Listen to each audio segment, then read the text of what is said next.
안녕하십니까, 노선호입니다. 2월 6일 일요일입니다. 2월 7일 월요일부터 2월 11일 금요일까지 한 주일 동안의 투자 전략 세워보는 시간 갖도록 하겠습니다. 먼저 지난 한 주를 잠깐 리뷰를 해본다면요. 목요일과 금요일 이틀 동안의 시장, 그래도 나름대로 양호한 모습을 보였습니다.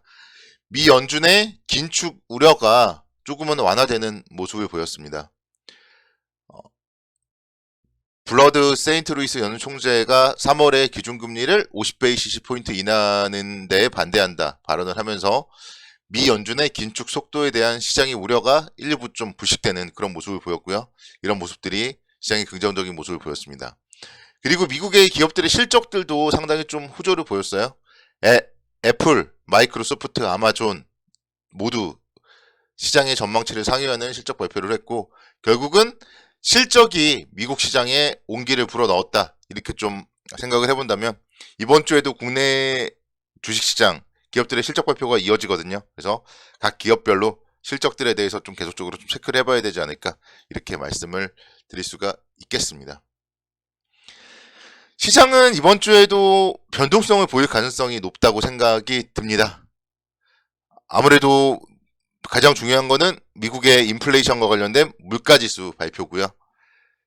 2월 10일 목요일날 같은 경우에 1월 소비자 물가지수 발표가 있습니다. 그래서 이 부분 물가지수 발표에 따른 또 긴축에 대한 방향성이 어떻게 바뀔지 여부가 중요할 것 같습니다. 작년 12월에 CPI가 전년 동기 대비 7% 정도 오르면서 1982년 6월 이후에 40년 만에 최고 수준을 기록했는데요. 그렇기 때문에 1월 CPI 좀 주목을 해봐야 됩니다. 일단 지금 현재 예상치는 전년 동기 대비 7.2% 정도 상승할 걸로 예상이 되고 있지만, 전월 대비 상승률 전망치는 0.4%로 전월 대비는 상승세가 조금 그래도 완화되었을 것으로 전망이 되고 있고, 만약에 이런 예상이 맞는다면은 시장에는 그렇게 큰 악재로 작용은 하지는 않을 것이다, 이렇게 또 말씀을 드릴 수가 있겠습니다. 미국에서는 화이자 실적 발표가 예정이 되어 있어요. 그래서 지금 백신이나 이런 것 때문에 실적은 좀 좋지 않을까 기대감을 가지고 있고, 토요타, 또 월트 디즈니, 코카콜라, 켈로그 이런 음식료 업종들의 실적도 발표가 예정이 되어 있습니다. 그래서 기업들의 실적 계속적으로 지난주에 이제 호재였기 때문에 이번 주에 발표될 실적에 대해서도 좀 체크를 해봐야 되지 않을까, 이렇게 말씀을 드릴 수가 있겠습니다. 그리고 우크라이나를 둘러싼 지정학적 우려에 따라서 국제유가가 지금 상당히 좀 상승을 많이 했습니다. 현재 WTI가 배럴당 90달러를 넘어선 92달러까지 올라섰는데요. 2014년 이후에 가장 좀 높은 수준의 유가 수준이에요. 그래서 이 부분이 계속적으로 이어진다면은 유가와 관련된 부분들 계속적으로 관련 섹터 관심 있게 지켜봐야 되지 않을까, 이렇게 말씀을 드릴 수가 있겠습니다.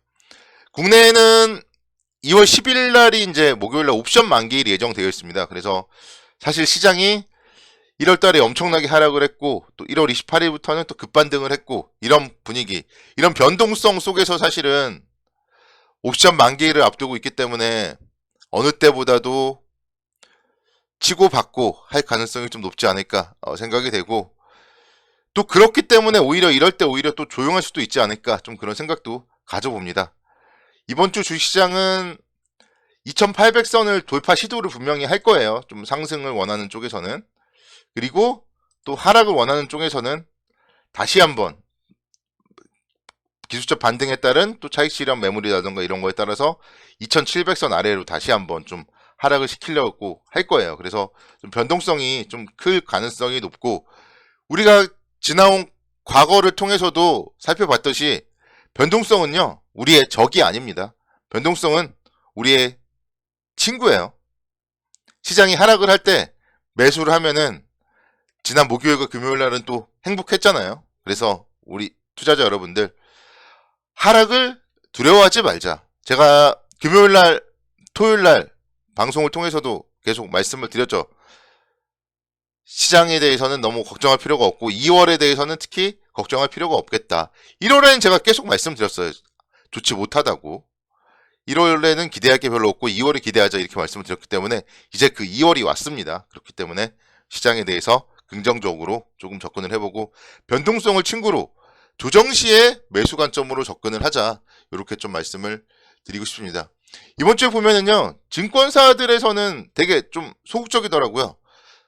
고점을 한 2780 정도라고 예측을 하는 증권사들이 많던데, 그렇게 본다면은 이제 주말에 미국 시장 상승이나 이런 걸로 봤을 때 월요일 날 오전 이후에 좀 시장은 재미없어질 가능성도 염두를 해둬야 되는데, 뭐 그런 예측이 또 틀린다고 본다면은 또 의외로 윗방향으로 줄 수도 있어요. 그럴 경우에는 2850선 정도까지 상승을 하면은 그 부분이 오히려 조금은 조심해야 될 국면이다. 그래서 시장은 한 번에 V자 반등을 하기보다는 조금 왔다 갔다 하는 그런 움직임을 보여주면서 바닥을 좀 다지는 모양을 만드는 게 오히려 더 낫다.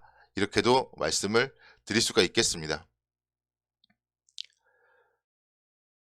그런 관점에서 이제 실적들 체크를 해봐야 되는데요. 월요일 날이 조선주들 실적 발표가 상당히 많습니다. 한국조선해양이라던가 현대중공업 실적 발표 예정이 되어 있고, 화요일에는 금융주들 KB금융 실적 발표 있고 카카오페이 실적 발표가 있습니다. 그리고 화학 관련한 롯데케미칼과 뭐 SKC, OCI 등 실적 발표 앞두고 있습니다. 수요일 날은 카카오뱅크, 카카오게임즈, 카카오 관련주들의 실적 발표가 이번 주에 이어지고 있다는 거에 주목을 해보셔야 되고요. 신한지주 또 아모레퍼시픽 9일날 실적 발표가 있습니다. 아모레퍼시픽 같은 경우 최근에 주가가 정말 많이 빠져 있죠.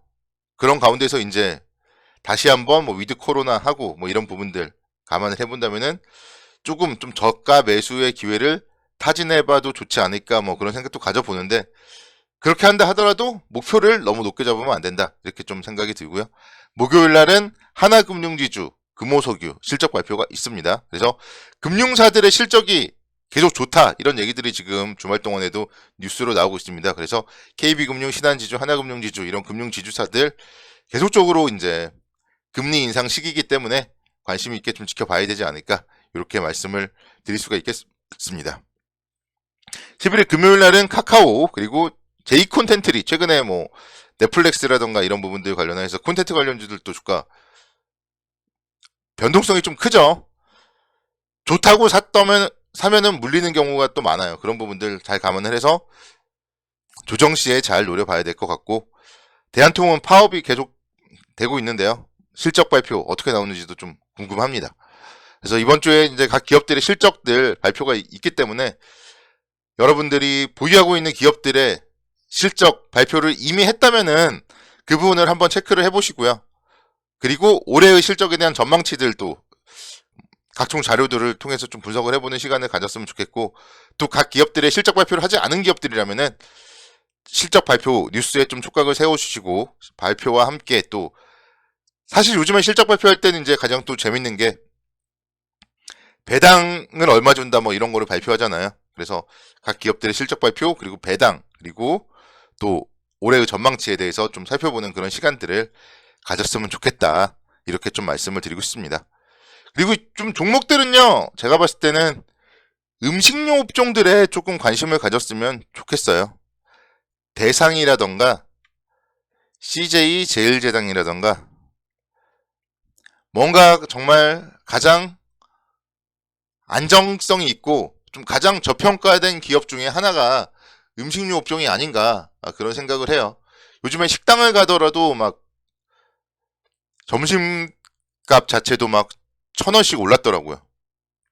그런 부분들 결국은 물론 뭐 물가가 뭐 상승을 하고 원가가 상승을 하고 했다고 하더라도 사실 원가가 우리 점심값에 1,000원이 오르진 않거든요. 그렇기 때문에 기업들의 실적은 좋아질 수밖에 없습니다. 마찬가지로 가공해서 파는 CJ 제일제당이라던가 대상 이런 기업들도 마찬가지예요. 지금 뭐 소주값도 뭐 올라간다 그런 얘기가 나왔다가 하이트진로 같은 경우도 사실 묵은 발표를 했었는데요. 바로 올리진 않겠다 뭐 그런 얘기들 나왔었는데, 결국은 뭐 어쨌든 가격들을요 인상을 할 거기 때문에 음식료 관련주들이 바닥에서 움직이지 않을 때 관심 있게 지켜봐야 돼요. 하이트진로 같은 경우도 지난 금요일 날은 9%대 상승을 했는데 그 전에 막 3만 원 아래 바닥이었단 말이에요. 지금 아직 안 움직였던 대상 같은 기업들 움직이지 않고 22,000원대죠. 이런 기업들에 대해서 우리가 좀 관심 있게 지켜보셔야 된다. 그래서 이번 주에는 전반적으로 음식료 업종에 관심 있게 지켜보자. 이렇게 좀 마지막 업종 전략 세워드리겠습니다. 감사합니다.